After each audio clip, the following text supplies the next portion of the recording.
family law matters can be both confusing and frightening. And with all these different questions, it's very difficult to find the source for answers. Well, here's one for you. You can ask Andrew. Ask Andrew is the only online-based call-in show where Andrew Feldstein of the Feldstein Family Law Group makes himself available to answer all of your family law questions. So tune in and ask Andrew.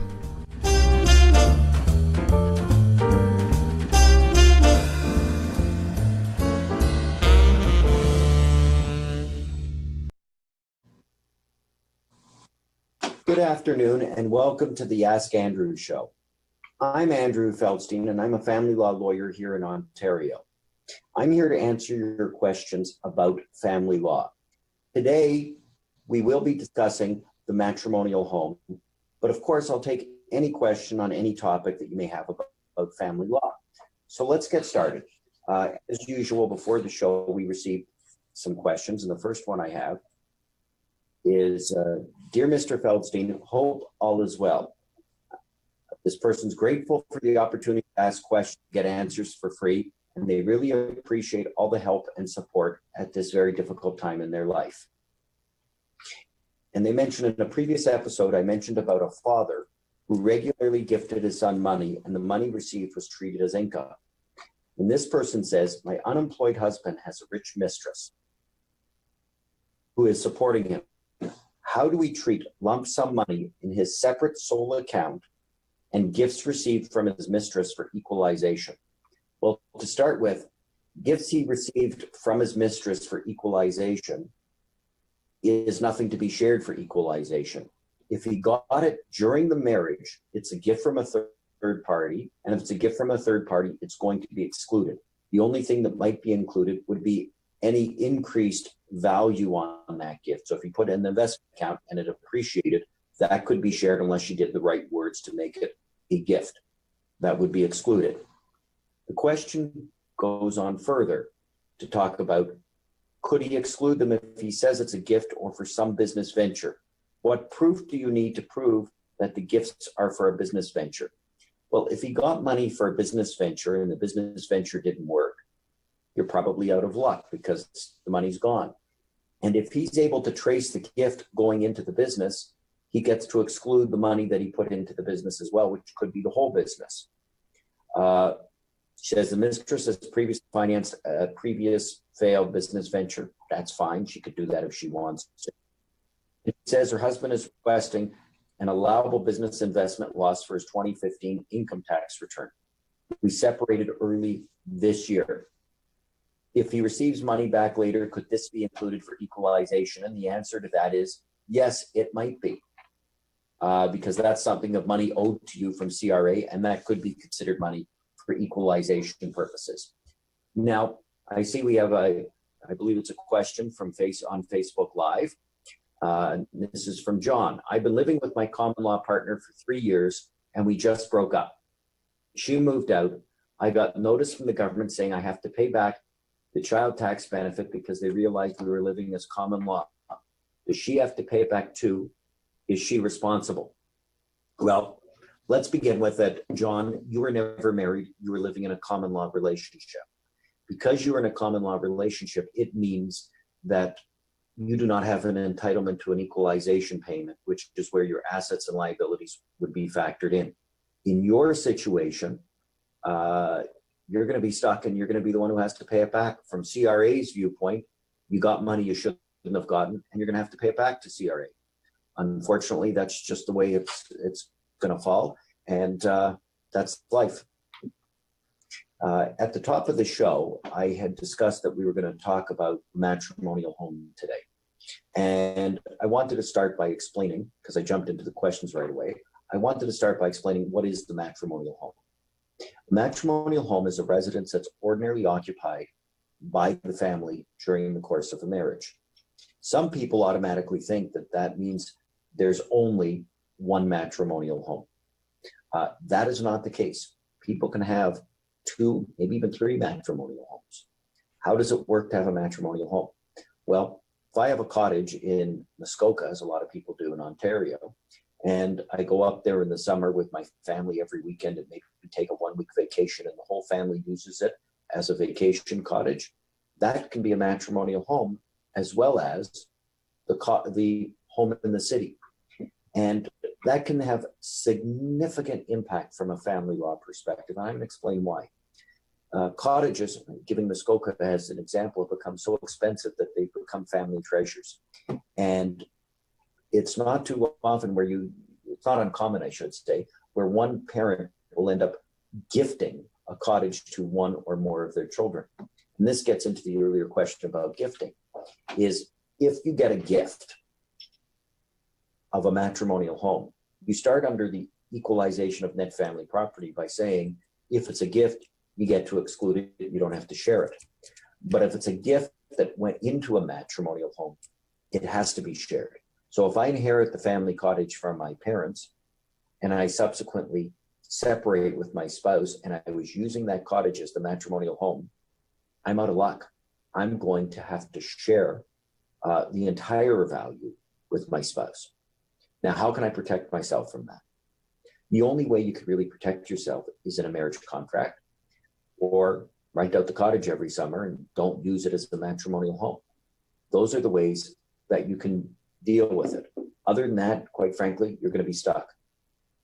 Now, I see we just got another question on Facebook Live from Lucy, and her question is as follows. My husband and I had an argument and he moved out last week. We have one child together. I heard I have a better chance of getting full custody because he moved out. Is that true? I'm going to start with, people focus on the word custody, and I think really that's the wrong word to focus on, because custody has a meaning that relates to decisions and important decisions. It relates to religion, education, health, and mobility. Those are big issues. But if your spouse moves out, you're not really at this stage worried about, do you get that final say on those big issues? Because even if you have sole custody, you have to consult with your former spouse before you reach that final decision. What I find most of my clients are really concerned about is, where is the child or children going to live on a day-to-day basis? Because most decisions are going to be what happens while the child is with me, what they're going to eat, what time they go to bed, what they wear, things of that nature. So in this situation, what's happened is a father moves out. Does the father ask for a schedule to see his child? And if the father asks for a schedule so he knows when he's going to see the child, or he just moves out and says, I'm going to see the child whenever and let's arrange it sort of on an ad hoc basis, what dad is doing here is he's creating a new status quo. And that new status quo is a regime where the person who is in the home with the child is the primary caregiver. And they have created themselves as the secondary caregiver.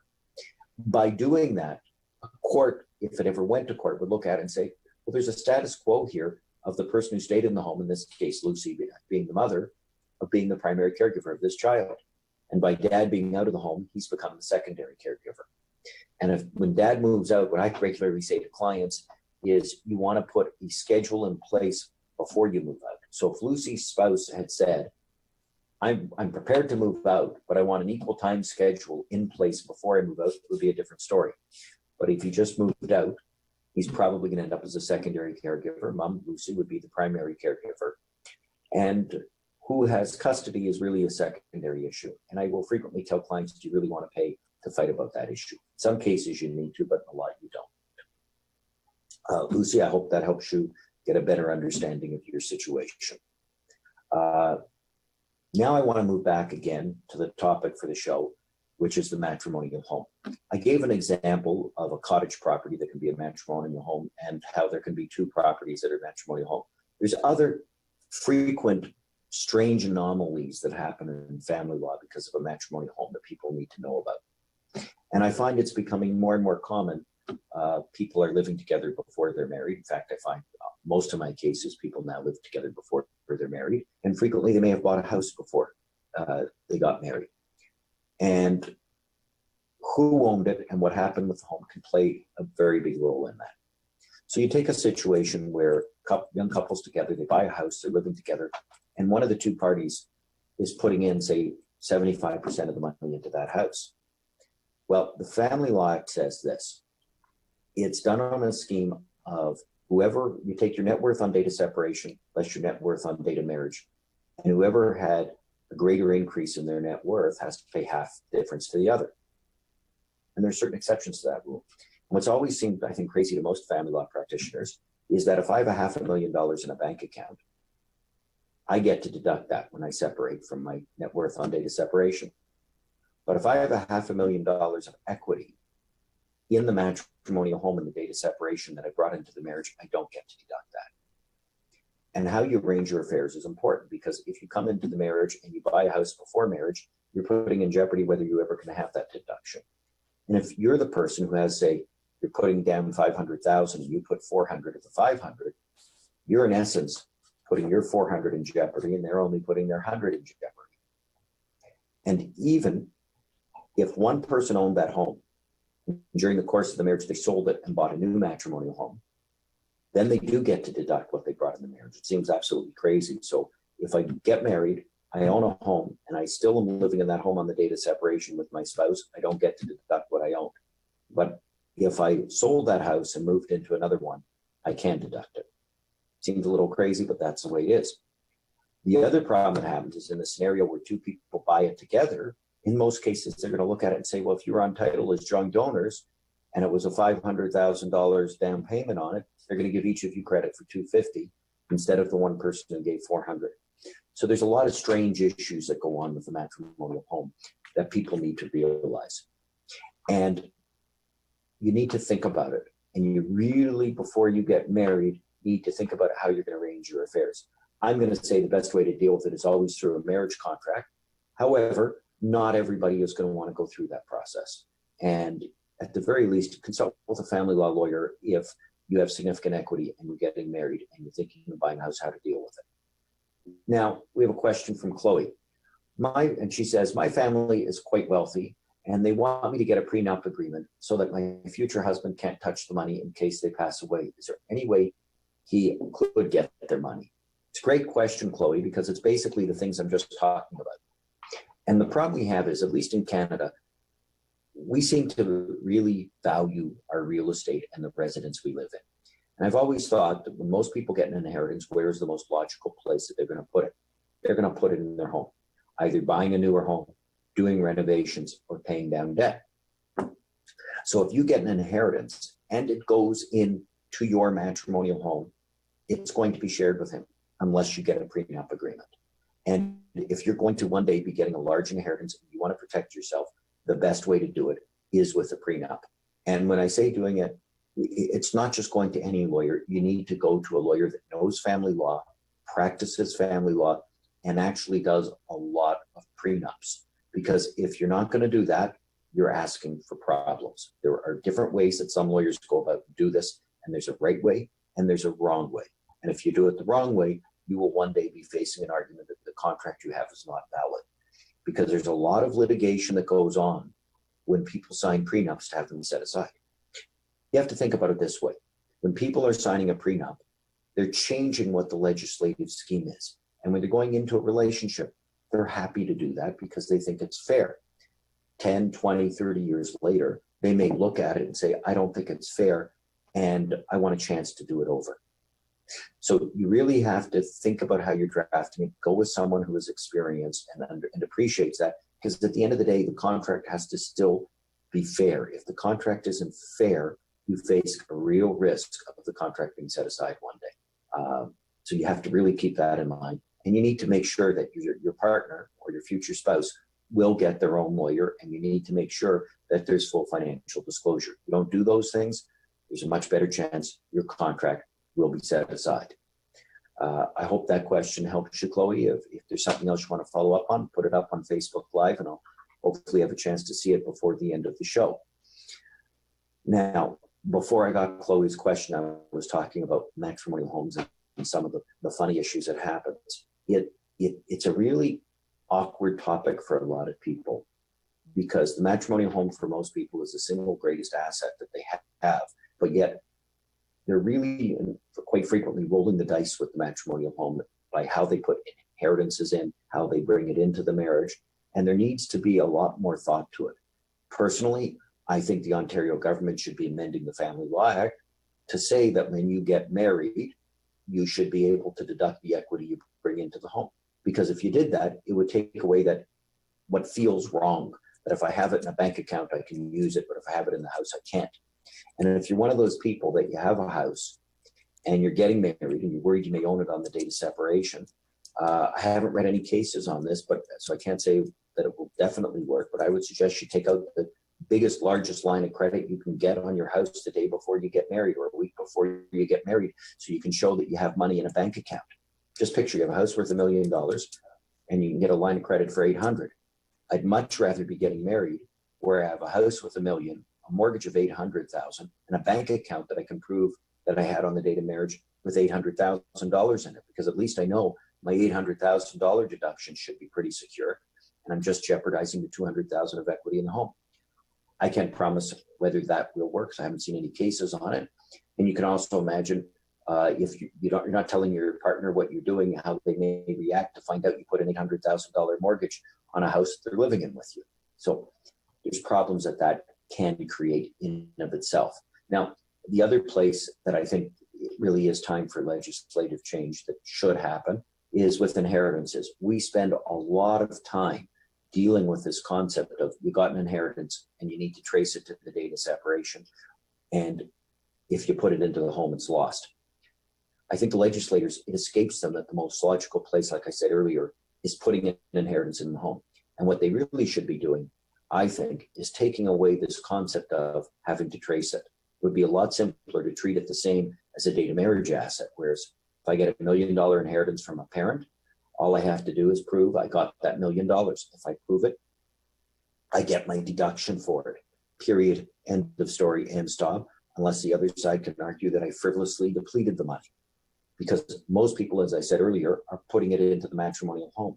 And when they put it into the matrimonial home, that's where they make the mistake from a family law purpose. And you have to contrast it with, if my parent passes away and I'm married and I get a $500,000 inheritance, I have a $500,000 mortgage. Can you imagine what it does for my marriage to say to my spouse, well, I'm going to invest it, because if I understand from watching Ask Andrew that if I put it into the house, I'm going to have to share it with you, and I don't want to take that risk.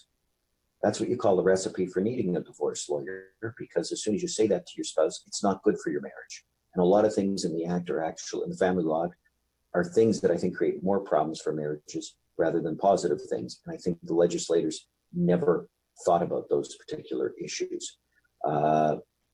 I think, though, that creates some of the issues with matrimonial homes.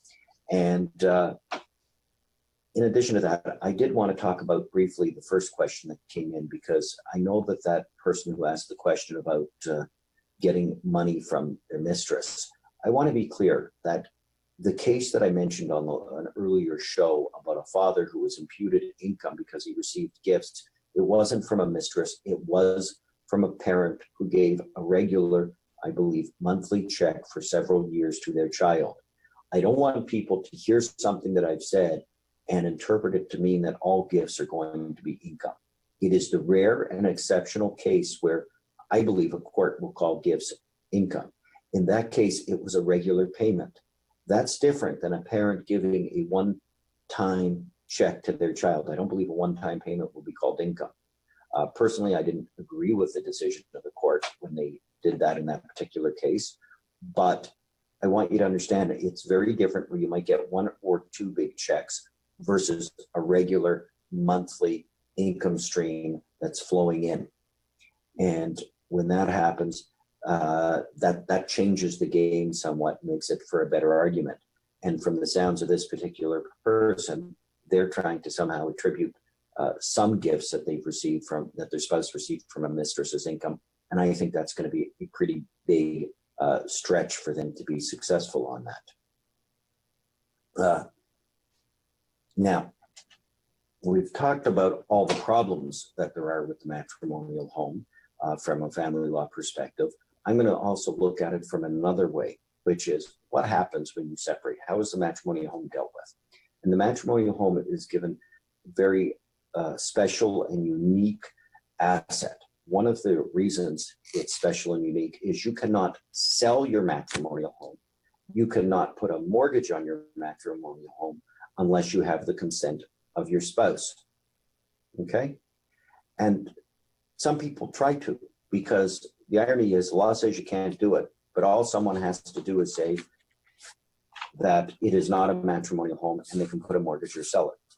And that means if you're not on title of the matrimonial home, you then have what you should be doing when you separate, or if you're worried your spouse is going to do something nefarious, is you can go to a real estate lawyer and you can speak to the real estate lawyer and they can register something called the designation of a matrimonial home.